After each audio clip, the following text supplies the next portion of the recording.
शिक्षा की गुणवत्ता से समझौता, आवश्यक इच्छा शक्ति का अभाव दिखना शुभ संकेत नहीं है। 1980 के बाद देश ने यह समझा था कि विश्वविद्यालय के अध्यापकों के लिए समयबद्ध प्रोन्नति का प्राविधान होना चाहिए। इससे न केवल अध्यापकों की आर्थिक स्थिति में परिवर्तन आया, बल्कि उनके अध्ययन, अध्यापन और शोध पर प्रभाव पड़ा। कुछ वर्ष बाद यह आवश्यक था कि ऐसे प्राविधान के प्रभाव का गहन अध्ययन किया जाता, लेकिन ऐसा कुछ नहीं हुआ। नमस्कार, मैं सचिन खुदशाह। यह विचार खूब प्रचलित है कि भविष्य के साम्राज्य ज्ञान के साम्राज्य होंगे। विकास और प्रगति के रास्ते निर्बाध चलते रहने के लिए ऐसे युवाओं की आवश्यकता होगी जो ज्ञान की समझ से युक्त हों और वे नए ज्ञान के प्रति न केवल सतर्क रहें, बल्कि उसमें भागीदारी कर नया ज्ञान सृजित भी करें। यही नहीं, वे इस सब का जन कल्याण के लिए सदुपयोग करने के लिए भी तत्पर रहें।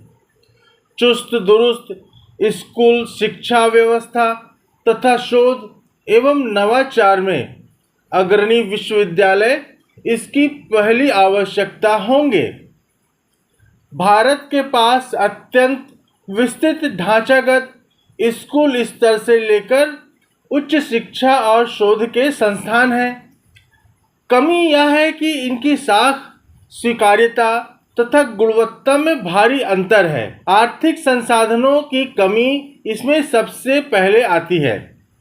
स्कूल से लेकर विश्वविद्यालय तक अध्यापकों की भारी कमी भी चिंताजनक है।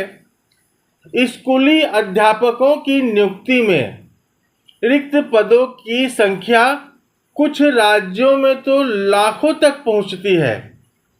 नियुक्ति की प्रक्रिया जटिल है और अनेक अवसरों पर अस्वीकार्य हस्तक्षेप उसकी पारदर्शिता पर संशय पैदा कर देते हैं।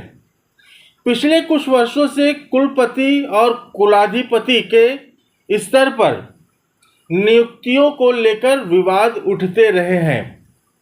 किसी विश्वविद्यालय में यदि एक वर्ष भी कुलपति की नियुक्ति को लेकर अनिश्चितता बनी रहती है, तो देश के भविष्य का निर्माण करने वाले युवाओं की कितनी हानि होती है, इस ओर ध्यान न देना अत्यंत चिंताजनक है। देश विदेश के किसी भी नामी गिरामी स्कूल, महाविद्यालय या विश्वविद्यालय का नाम लीजिए तो लोगों के मन मस्तिष्क में एक या दो मनीषियों के नाम अवश्य ही उभर कर सामने आएंगे, जिन्होंने उनकी साख स्थापित करने में योगदान दिया।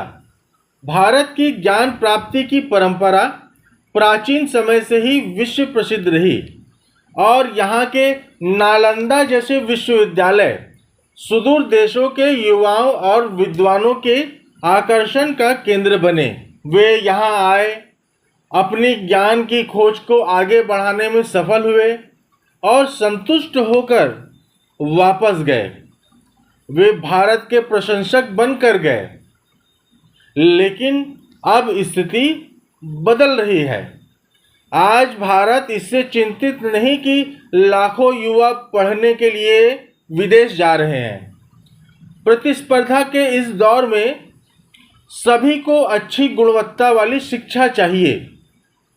यह सही है कि विदेश पढ़ने जाने वालों में एक बड़ी संख्या ऐसे युवाओं की होती है जिनके परिवारों के पास आवश्यक संसाधन उपलब्ध हैं और जिनके पालक जीवन की सबसे बड़ी उपलब्धि यह मानते हैं कि उनके बच्चों को ग्रीन कार्ड मिल जाए। मेरे जैसे व्यक्ति को उनकी चिंता है जो मेडिकल या इंजीनियरिंग की डिग्री लेने के लिए यूक्रेन, मॉरिशस आदि देशों में जाते हैं और लौटकर आने पर अनेक प्रकार की बाधाओं को झेलते हैं। स्वतंत्रता के समय कुलपति शब्द अत्यंत सम्मानपूर्ण ढंग से उच्चारित होता था और कुछ ऐसे नाम भी इस पद पर सुशोभित हुए जो बहुत आदरणीय माने जाते थे।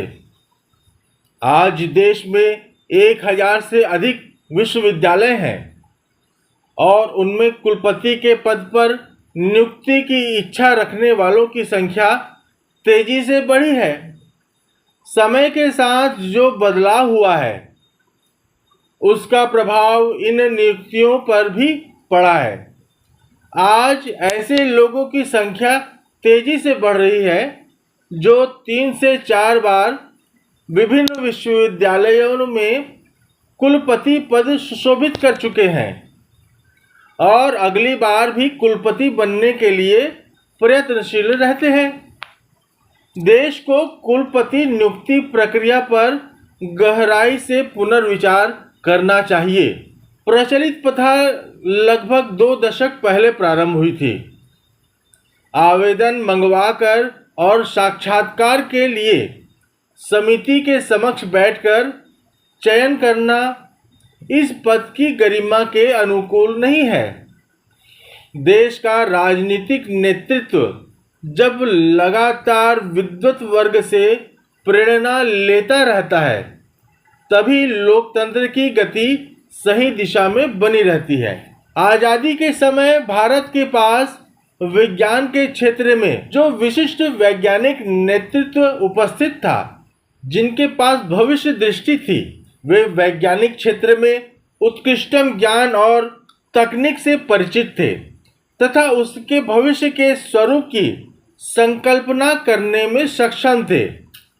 तब राजनीतिक नेतृत्व नेहरू जी के हाथ में था, जिन्होंने उनके सुझावों को स्वीकार किया और उन्हें उपयुक्त संसाधन उपलब्ध कराए।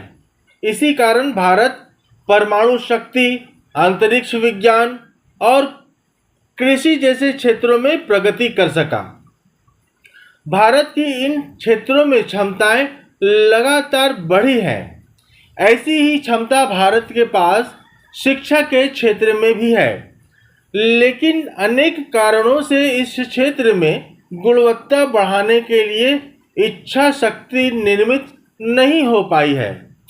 2020 में घोषित नई शिक्षा नीति में ऐसे कोई तत्व नहीं जिन्हें किसी भी राज्य को स्वीकार करने में कोई कठिनाई हो सके, लेकिन कुछ राज्यों को अपनी वैचारिक और दलगत बाध्यता के कारण उसका विरोध करना ही है, भले ही ऐसा करना उनके अपने राज्य के युवाओं के हित में बिल्कुल ही ना हो। देश को इस स्थिति से बाहर आना चाहिए। 1980 के बाद देश ने यह समझा था कि विश्वविद्यालयों के अध्यापकों के लिए समयबद्ध प्रोन्नति का प्राविधान होना चाहिए। इससे न केवल अध्यापकों की आर्थिक स्थिति में परिवर्तन आया, बल्कि उनके अध्ययन, अध्यापन और शोध पर प्रभाव पड़ा।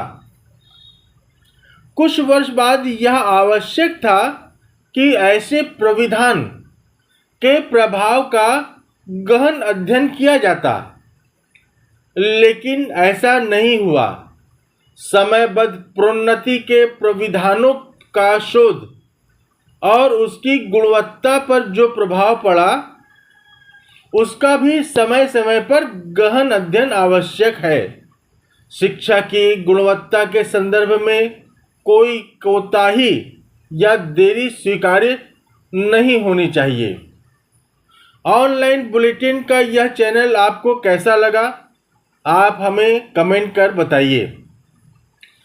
वीडियो अच्छा लगे तो आप इसे लाइक और शेयर भी करें। धन्यवाद।